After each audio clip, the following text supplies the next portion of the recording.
Welcome to my channel. I am Neha. आज करेंगे हम क्लास 11 बिजनेस स्टडीज़ एंड आज का हमारा टॉपिक है वर्ल्ड बैंक। एंड गाइस इस चैनल पे हम जितनी भी वीडियोस करेंगे वो सभी एनसीईआरटी की बुक्स में से करेंगे। सो पढ़ते हैं वर्ल्ड बैंक के बारे में। The international bank for reconstruction and development IBRD, पूरा बड़ा नाम ये है IBRD और शॉर्ट में इसको बोला जाता है World Bank. Was result of the Bretton Woods conference. जब वर्ल्ड वॉर हुआ था तो ब्रेटन वुड्स ने कॉन्फ्रेंस की थी। उस कॉन्फ्रेंस की वजह से ये डिसाइड किया गया था कि हम एक ऑर्गेनाइजेशन बनाएंगे जिसका नाम होगा IBRD। The main objective behind setting up this international organization were to aid the task of reconstruction of war-affected economies of Europe. सो इसका ऑब्जेक्टिव क्या था कि हमने वर्ल्ड बैंक डिसाइड किया कि इसे बनाएंगे, सेटअप करेंगे।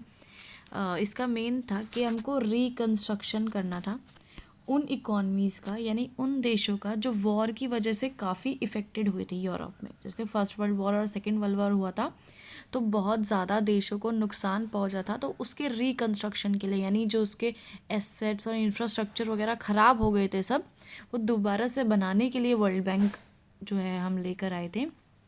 And assist in the development of the under developed Nations of the world. और साथ में हमने एक चीज़ और सोची थी कि वर्ल्ड बैंक क्या करेगा, जो अंडर डेवलप्ड नेशंस हैं, यानी जो देश अभी विकसित नहीं हुए हैं, उनका डेवलपमेंट करेगा। ठीक है, यानी जो बहुत गरीब देश हैं उनको डेवलप करने की कोशिश की जाएगी। For the first few years, World Bank remained preoccupied with the task of restoring war-torn nations in Europe.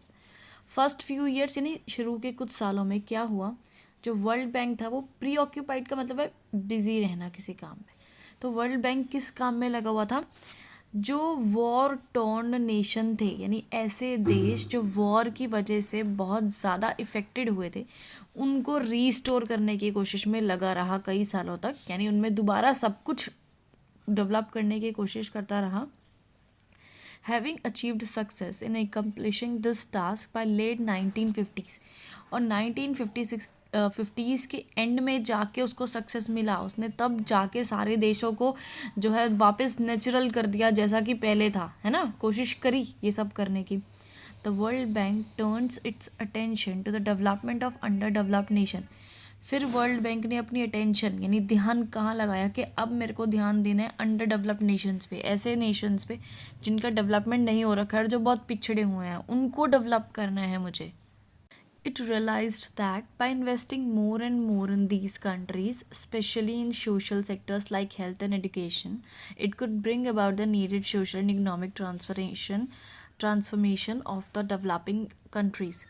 फिर उसको क्या लगा वर्ल्ड बैंक को कि मैं ज़्यादा से ज़्यादा इन्वेस्ट करूँगा किन देशों में जो अंडर डेवलप्ड हैं, जैसे कि हेल्थ सेक्टर में और एजुकेशन सेक्टर में। ठीक है, सो इससे क्या होगा, बहुत ज़्यादा चेंज आएगा, बहुत ज़्यादा ट्रांसफॉर्मेशन आएगा। किस चीज़ में, सोशली। यानी अब जो कि लोग पढ़ेंगे लिखेंगे तो उनकी सोच बदलेगी, उनका नज़रिया बदलेगा हर चीज़ को देखने का। इकोनॉमिक यानी इकॉनमी में काफ़ी चेंजेस आएंगे। लोग पढ़ेंगे लिखेंगे, स्वस्थ रहेंगे तो क्या होगा, ज़्यादा से ज़्यादा इकोनॉमिक ट्रांजेक्शन्स होगी, है ना। So to give shape to this investment aspect in the under developed nations, the international development association was formed in the 1960। और इसी चीज़ को शेप देने के लिए इन्वेस्टमेंट के बारे में सोचा गया और एक डिसीजन लिया गया कि ये जो अंडर डेवलप्ड नेशंस हैं जिनका हमें डेवलपमेंट करना है, इनके लिए हम एक एसोसिएशन लेके आएंगे जो सारा डेवलपमेंट का काम देखेगी, जिसका नाम रखा इंटरनेशनल डेवलपमेंट एसोसिएशन IDA। 1960 में हम ये लेके आए ताकि हम अंडर डेवलप्ड नेशंस को डेवलप कर सकें। The main objective underlying the setting up of IDA has been to provide loans on concessional terms and conditions to those countries whose per capita income are below a critical level. So main objective क्या था किसका, IDA का, कि भाई loan provide करेंगे। ठीक है, किन देशों को, उन देशों को जिनकी पर कैपिटा इनकम बहुत कम है, यानी जो बहुत ज़्यादा गरीब देश हैं। और लोन भी प्रोवाइड करना है तो कैसे करना है, कंसेशनल टर्म्स एंड कंडीशंस, यानी बहुत कम टर्म्स एंड कंडीशंस के साथ उनको लोन प्रोवाइड करना है। अब ये कंसेशनल टर्म्स एंड कंडीशंस क्या थी, ठीक है, किन कंडीशंस पे लोन दिया जाएगा। सबसे पहली थी repayment period is much longer than the repayment period of IBRD, यानी रीपेमेंट पीरियड बहुत लंबा होगा। जैसे कि अगर आपको लोन मिला है सपोज 10 करोड़ का, 10 साल के लिए, 15 साल के लिए मिलता है, तो लंबा पीरियड होगा। अब आपको क्या होगा, वो पैसा शायद जो 10 करोड़ का लोन ले रहे हो आप, वो 20 साल में, 25 साल में, 30 साल में देना होगा। तो पैसा वापस करने का जो समय था ना, रीपे करने का, उसको बढ़ा दिया गया। The borrowing nation need not to pay any interest on the borrowing amount. साथ में जो नेशन पैसा बोरो कर रहा है, लोन ले रहा है, उसको इंटरेस्ट नहीं देना है, ब्याज नहीं देना है, ठीक है, क्योंकि ब्याज देगा तो ब्याज में ही मर जाएगा वो, है ना। तो डेवलपमेंट करने के लिए ये सोचा गया। IDA दस provides interest free long term loans, interest free loan देंगे, ब्याज नहीं देना है, और लॉन्ग टर्म लोन्स यानी पैसा बहुत लंबे समय में आपको वापस करना है। IBRD also provides loans but these carry interest charged on commercial basis। देखो IBRD यानी वर्ल्ड बैंक जो था, ये भी लोन प्रोवाइड करता था, लेकिन वर्ल्ड बैंक के केस में क्या था, आपको इंटरेस्ट देना पड़ता था, लेकिन IDA के केस में इंटरेस्ट नहीं देना है। Over the time additional organization have been set up under the umbrella of World Bank. समय के साथ साथ और सारी ऑर्गेनाइजेशन भी लेकर आए हम।